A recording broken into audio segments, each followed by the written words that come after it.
do. It's called Conversation with the CEO. It's another edition of none other than Conversation with the CEO. He's back with us again. A lot of great things to catch up on. I'm always excited. I don't even know how to introduce him anymore because I feel like he's a friend of mine, and it is what it is. It's just welcome back. Welcome back. I'm going to call him Big Steve. What's going on, Big Steve? How you doing? I'm doing great. I'm thrilled to be connected with you. I'm thrilled that we're going to be putting you on our board of advisors. You gonna let him know? I wasn't gonna say nothing. Whoa! All right, thank you. So, ladies and gentlemen, he made an announcement. He asked me. Yeah. Go. You tell him what happened, and I'll just listen. So, I mean, what happened was, you know. I don't even know where to start, Antonio. I don't even know where to start, but I will share with you that, I wasn't raised in the United States, right? I was raised in Canada. Yes. And our social structures are a little bit different. I'm not saying they're perfect, but I'm saying that they're a little bit different. And I'm saying that here we have a situation, where we can talk about now, thank goodness, right? Where we could identify, recognize, accept, and start to work on different situations related to, advantages and disadvantages and institutionalized racism and so forth. And, the way that the structure is set up is very difficult. So, I didn't cause problems. I'm not part of the problem per se, but I can be part of the solution. Yeah, and I appreciate that. Excites me. And let me just say this to you, because it's always the biggest challenge for me. Like I was raised like this. No matter what the odds are against you, you figure out a way to make it happen, right? If you don't have any food in the refrigerator, then you find some biscuits and you make some donuts. You find a way to make yourself happy. But oftentimes when the conversation comes up and we want to say, hey, there's some challenges here. There's some things that aren't right. I know you're not noticing this, but check this out. If you really was just to give it an opportunity, you'd see this puts certain people at a disadvantage there. And would you want to, to me, in fair competition, you want everybody to have the same opportunity because that's what makes everyone better. Bingo. Right? It's about, if you give me my best shot and I give you your best shot, we're going to make each other even better. Right? 100%. Absolutely. I'll give you the example, okay? Go for it. I love America, right? So don't get me wrong, okay? We're a diverse country. We're an incredible country, but we're a different country than what I grew up in. I grew up in Canada, and we were taught that we were a mosaic, that people would come from other countries, they'd have other cultures, they'd be different than us, and we would celebrate those differences, and they would become one cube in this mosaic of country that we are creating. Mm-hmm. We were taught that Americans are taught this too, that we're a melting pot here in the States, right? Yeah. Thing about that is it's more of a boiling pot, and it's either like conform and be standard, or you're kind of left out, right? Right. And I think that's evolving. I think we need to evolve. I want to celebrate the other cultures that are in our country. I don't want to, there's so much to offer. And I want to know what it is. I want to build our own mosaic that we've built at AITX and benefit from it and celebrate it along the way. So that sounds great, man. All right. Well, first of all, let me personally thank you for asking me to join your advisory board for inclusion. It was I was shocked. I told my family. And we talked about it, I told my team, and everybody said, absolutely, you better do this. And I was like, okay, we're joining this board and we're going to be a part of it. So I'm excited about that. I like how you think, man. That's just what it is. You really are trying to make a difference in this country. And I believe that's the reason why so many people follow your company so much. I mean, you are, I get messages about you, from the interview that we did months ago. They still ask me questions. They'll inbox me. They often say, when are you talking back with Steve? I love when you two guys talk. It's such a great conversation. I was like, yeah. I was like, oh, yeah, we're going to be talking. We stay in touch. So let's talk about the next 6 months. Yeah. Okay. Let's talk about the next 6 months. Let's talk about a few things specifically. The first thing is that on record right now, I am inviting you to the Rex for a personal tour, and we can have another chat at the Rex sometime sometime before September. All right. We're going to Detroit, y'all. We're going to Detroit. We're going to film them in person. Yeah. So I'm really looking forward to that. And then the second thing that I'll commit on camera right now is we've got a lot of stuff happening in Atlanta. And we've got one of our best guys, one of our best implementation engineers in Atlanta as well. So what? Oh yeah. Atlanta's a big deal for us. So I'll be in Atlanta sometime again. I don't know, maybe by the end of September. And when I am, I will give you a heads up. I expect that you are going to suggest a fantastic restaurant for us to go and break some bread. Absolutely, man. Now, I don't live in Atlanta, but I'm in Atlanta quite a bit. So it's cool. I'll meet you there and we'll go out somewhere and eat. Yeah, we'll coordinate beforehand. So, it'll make sense. But either way, if I'm going to be within a 50, 60 mile radius of you, we got to hang out. You know what? I got to ask you a question. Listen, have you ever heard of a place called the Sugar Factory? I don't know, but it sounds good already. They have one in Atlanta. And let me tell you something. My family, we went there over the weekend recently, and it was this is our first time going. I'd never been there before. And let me tell you something. We had so much fun. So really, I think that's where we should go. I can tell you that right now. You and I at the Sugar Factory will have way too much fun. I'm going to look it up. After the call. I'm in. The answer is let's do it. You got me going. Okay. So, all right, talk to the shareholders. Tell the shareholders the 6-month plan, and let them know, some of these opportunities they're excited about there, because you know how they are. They're itching. They're itching. They want to hear. Yeah. I know it. I mean, these next 6 months are going to be amazing, right?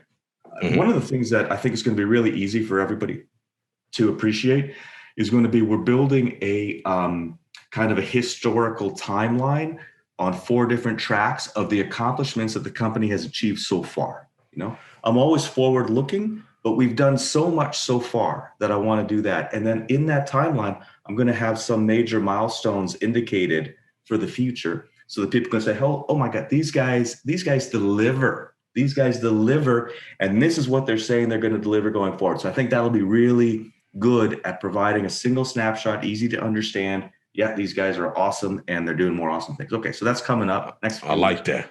Okay. Now, for our perspective, what's happening is that we're moving. We have a caravan crossing the United States right now from California to Detroit as we speak. Yeah.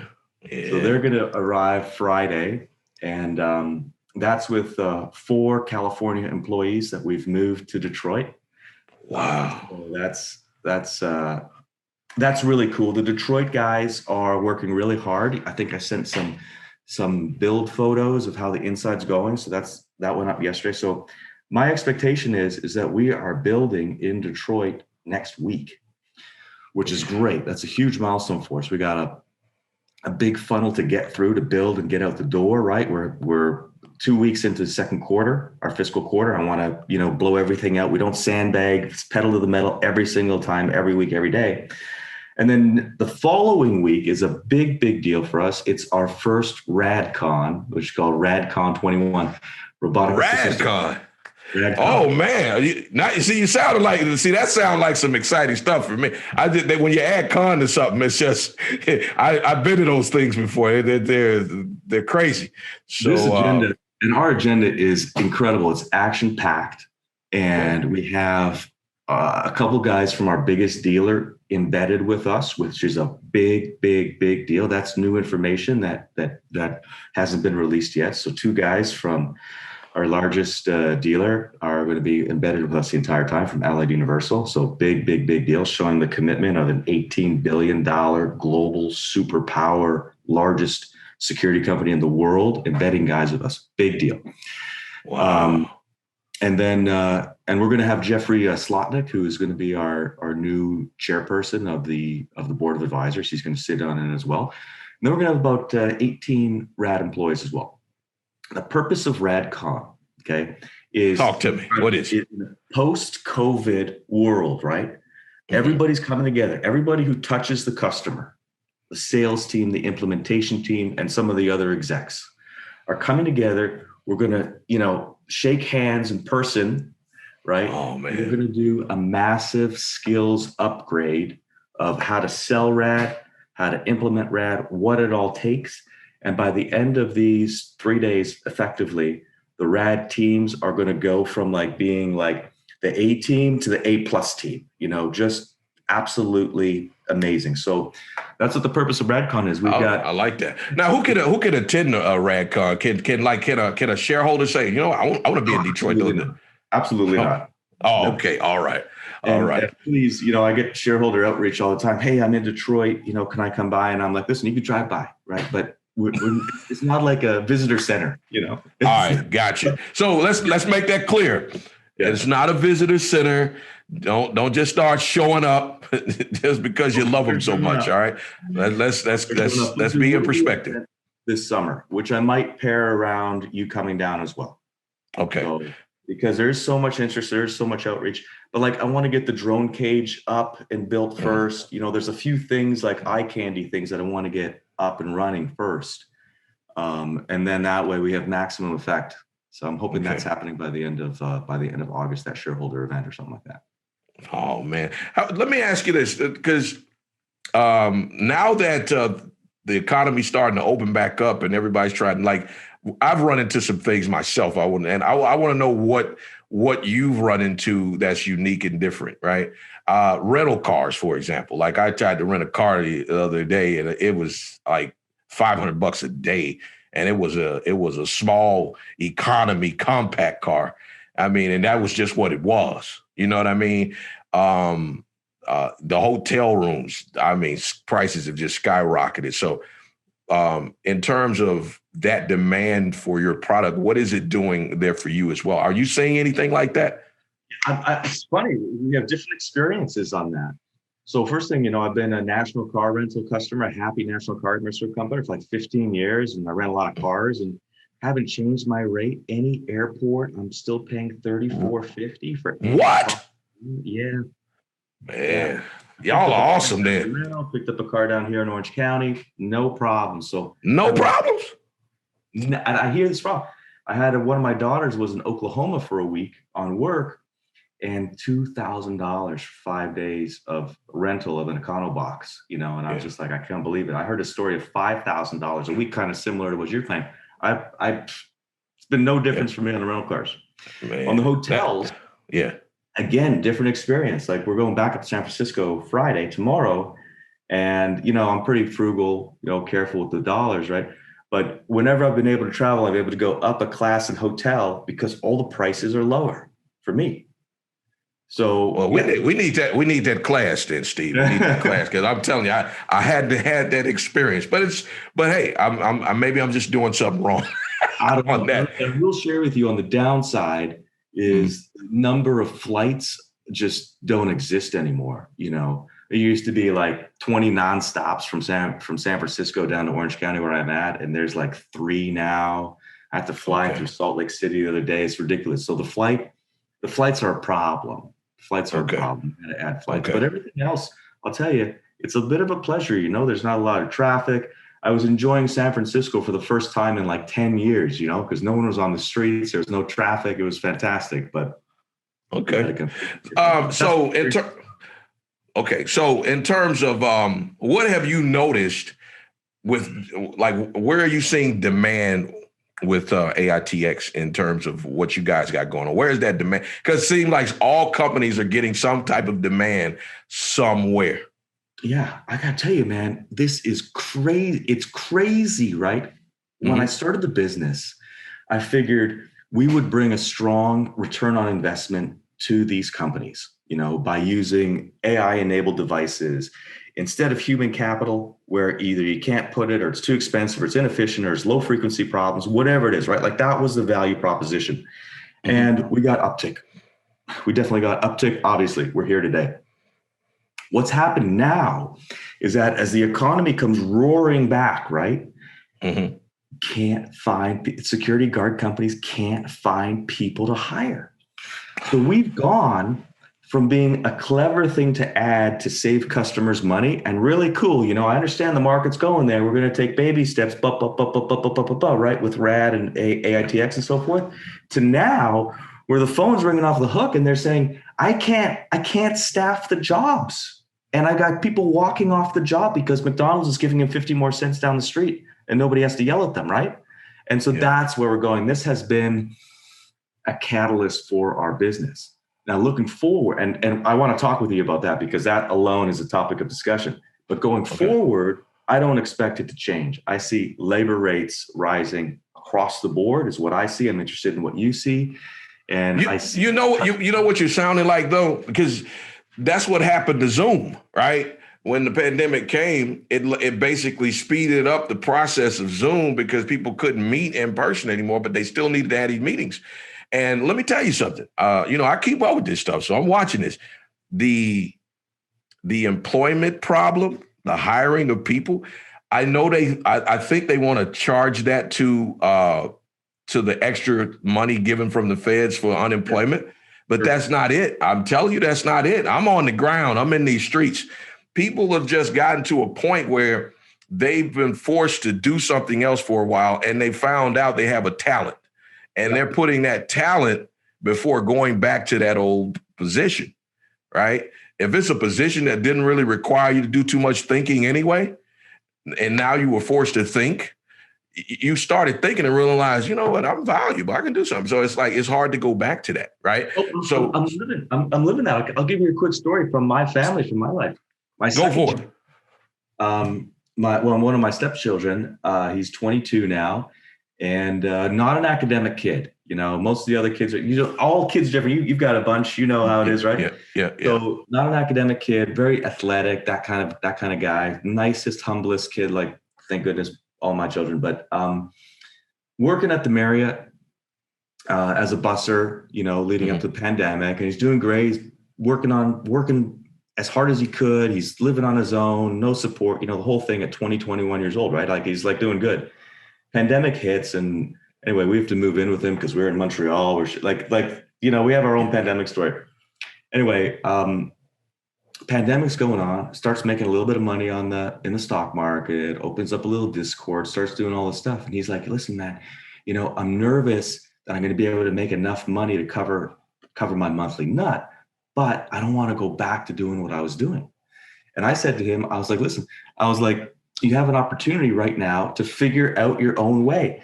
And my words to him, and I want to alert you guys from the censoring side, because these are my exact words. I don't want to filter it. Okay. That job you used to have is always going to be there waiting for you, right? There's no rush to return. So roll the dice, try some new stuff, right? Like I was saying on our last call, do stuff instead of just talk about stuff, and see where it goes, because that job is always there for you. I'm always going to need it. Man, that's awesome. It's just funny to me that people want to blame an extra unemployment check on that. Like, when people love something, they return to it, and that they find something that they actually love. We deal with this in what we call relationships, in marriages. You know what I mean? When someone's not happy, they leave you. If they get a chance to leave, they don't come back. They're only there on necessity. But hey, who am I? I don't know a whole lot. I just try to talk about stuff. All right. Yeah. So talk to me about what you said you wanted to share. You wanted to get deeper into what you were saying. That second part of that conversation about how that looking forward, right? What's going to happen looking forward, right? So some of the states are canceling the Fed additional unemployment, right? And they're kind of tightening that up. There's outreach from business saying, hey, I can't get people to work. And listen, when we were hiring in Detroit, we had that problem. When we were hiring in Los Angeles, we had that problem. And we're offering good jobs and good wages, real careers, and we're having that problem. So I think that the Fed stimulus is an element of it, but I think the greater element is what you're talking about, is people understanding they could do what they want to do and they should pursue that, right? So I think they're both factors in what's happening in the marketplace. So going forward for us, we're obviously moving employees from California to Detroit. And we've got to build that team. But, we're looking at more automation for building our own stuff. How do we make our own stuff easier and quicker to build? So that's all part of the Rad 3.0 phase. But I don't know. Okay. It's man. Oh man. Let me tell you something. Like, I'm just guessing. Okay. That employment issue with those companies that are going to need your product, that demand isn't going anywhere. They're going to have to do that, or they're going to get stuck where they are as well. So I see you really benefiting from that. And, over time, we're going to see that play out, because some of this stuff, some of these changes are permanent. They're not going back. You know what I mean? And that's kind of. And let's take it a step further, okay? I don't know if you've been tracking any of this, but the general population decline, particularly in developed nations like United States. Yeah. You have been tracking any of that? So, China is up against a massive population wall. Japan is already in it. South Korea is already in it. And it's coming for us. This is just where, our kids just don't want to have kids, Yeah. And it creates a series of problems similar to the pandemic, in as much as we've never experienced that and we don't know how to handle that. We've got some lightning going on here. Wow. Yeah. Can you hear that? I can hear that. Stay safe, because that sounded rough. I gotta get my car. I gotta get my car in the garage in a minute. Man, Steve, let me just tell you something. I love having this conversation with you. I'm excited about what you got going on. I'm coming to Detroit. I can't wait. I'm excited about that as well. Give us some advice. I always like advice that you give. What do you say to everybody as they're getting ready to go back into the world? People are getting a little more comfortable. They're not frightened anymore as they used to be, to get out and start being around people. Yeah, what's the most important thing about that now? It's the same advice I share every time, and that I'll repeat, till the day I die, which is learn about yourself, love yourself, figure out what you can do, take responsibility for yourself, and try things, do things, But, there's so much advice being handed out. I don't want to be necessarily looked upon as one of those guys, right? I just want to encourage people to be themselves. Can't follow in anybody else's footsteps. Your path is your own. Understand that, recognize that, and do it. So that's it. Now, give me a guess, if you were just guessing, and I know you can't say too many things, but in terms of where your company is going to truly excel, what's that area that you're noticing some great opportunities? I'm going to answer it in the context of maybe an underlying question that you have in there, which is, what catalysts can be coming up that could affect the stock, right? That's how I'm going to interpret your question. Okay. We have a bunch of major clients that have either signed and we're in the middle of deployments on, or about to sign. Some want to do press. Most still don't want to do press. But the opportunities that I'm involved in do want to do press. And those I think are going to be huge catalysts, huge catalysts. Because when somebody, when a tier one company goes public with you, then every other tier one and tier two and tier three goes over, right? The effect on the stock is one thing, but really the stock is reflecting the fact that, oh my goodness, these guys came, they went public. They said these guys are great. That means that all these other companies, are going to sign their documents and get their systems going. And stock market reflects that, 2 or 3 years of valuation ahead of time. So that those I think are really big catalysts for us. I think the Q1 numbers, when they come out, I never know, but I think that all of the AITX faithful, all the people that, follow us and trust us and encourage us and support us, I think that'll be really reaffirming to everybody, saying, oh my goodness, these guys' revenue numbers had a real pop. These guys are really on the right track. And then we have a lot of new stuff coming up. We have a roadmap that is going to be revealed throughout the course of this fiscal year, because we're working on it. And I just see the next 9 months of our fiscal year here just being incredible, because I know what the funnel is. I know what the sales funnel is. I know what the product funnel is. Can't say too much, but I got you. We've got a team of 55, 56 people right now. We've got 16 open recs right now, and I've just kind of slowed it down because I really need 80, 90, 100 people, but absorbing all these people takes a little bit of time. We're doing a great job with it though. Anyway, there's so much going on. I could talk about it forever, but those are some of the catalysts. areas that I see coming in that could affect the stock. Now, at the same time, I want everybody to remember there could be some downward pressure because there are warrants out there that need to get converted. But I'll give you an example. There's a bunch of warrants out there at 13.5 cents. And right now we're trading 6 or 7. So those warrants, they're useless. There's nothing going on with them. People are always like, hey, stock's going down, you're diluting. First of all, I don't dilute. But the other part of it is we had 10 weeks or whatever of no new shares entering the market, and we went down. It's not always dilution. There's a lot of market factors. So people should always expect that. Unless you're going to get deep into the financials, you got to be ready to weather the storm if that's what you want to do, or take your little pops and get out, or go long term, but have your strategy, and know that the team is working hard. That's all I can say. So they can depend on that, right? You're doing the job, you're leading the troops, and everybody's excited about where the vision's headed. So, Antonio, I'll tell you, I don't even feel like I'm leading the troops. I feel like I'm trying to keep up with the troops. Awesome. That's a great problem to have. Yeah. Hey, man, thank you so much for hanging out with us today. Tell your family I said hello, and it's always a pleasure chatting with you.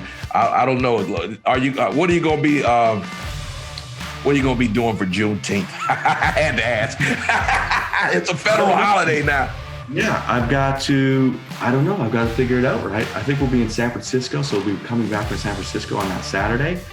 I'll probably just be watching what everybody else is doing. I don't know. All right.